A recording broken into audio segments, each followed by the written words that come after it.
Right, now remember you're talking directly to Troy. Who do you want to find? I want to find Charles L. Crawford III. And why do you want to find them?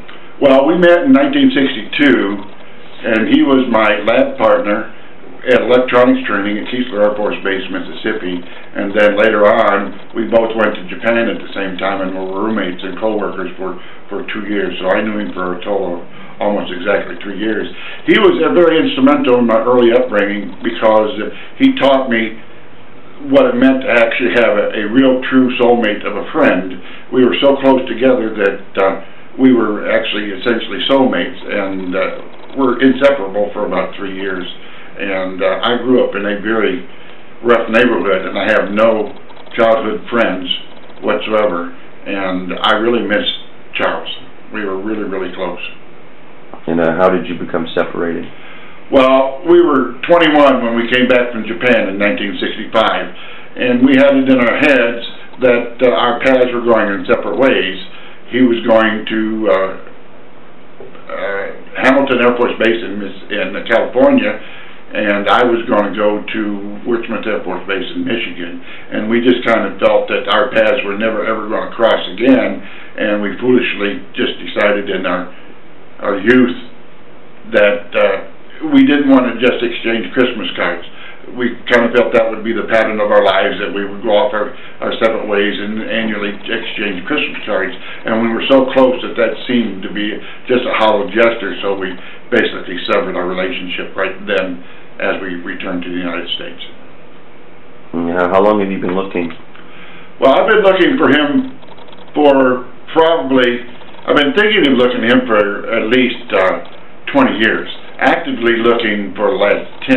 I found some white pages on the internet where I started calling just about every Charles L. Crawford that I thought met some sort of criteria of age and possible geographic locations, and so I started calling Charles L. Crawfords in the phone book.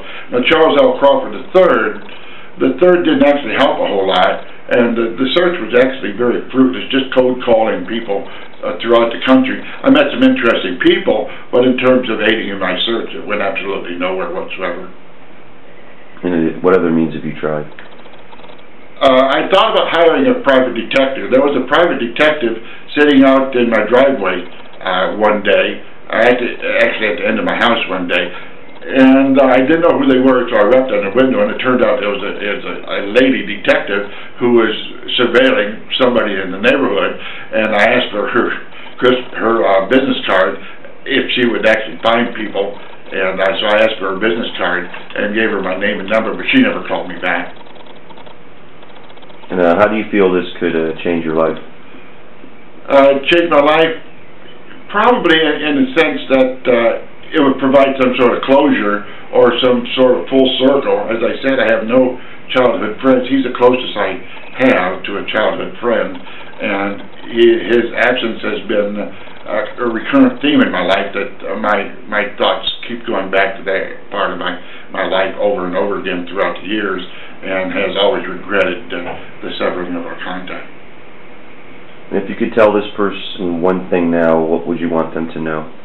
He probably had I'd probably tell him that he had a much greater impact on my life than anybody probably could have anticipated at the time.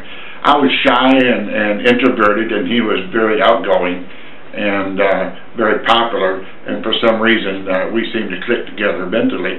But he was very well-spoken, and he had an extremely good vocabulary, and he taught me that you can have friends, you can stand up and say things and be within groups of people and communicate with people. So he taught me a lot of people skills. I had a lot of skills with electronics, but I had absolutely no people skills whatsoever, and so he helped me out with that in to ways and means that we could never have foreseen. I believe that's it. Is that it?